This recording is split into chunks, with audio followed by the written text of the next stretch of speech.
السلام عليكم. قالوا الناس زمان دقيقة ديال الوعي، كاينة علامة كتقدر تفضح ليك العلاقة كاملة، وهي ملي كتولي كتخافي تهضري، ماشي غير كتخافي من الزعاف، كتولي قبل ما تقولي اي كلمة كتفكري واش غادي يفهمني غلط، واش غادي يقلب كلامي عليا، واش غادي يعاقبني بالسكوت، واش غادي يبعد عليا.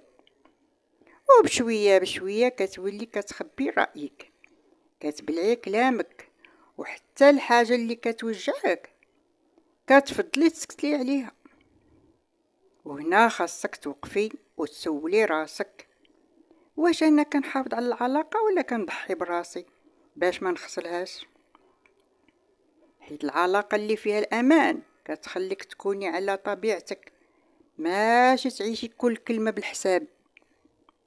إلا وصلتي لمرحلة كتخافي من التعبير على راسك، راه ما خاصكش غير تسكتي، خاصك تفهمي علاش وصلتي لهاد المرحلة. ولا حسيتي ان هاد الكلام ممكن يفيد شي وحدة، شاركيه معاها.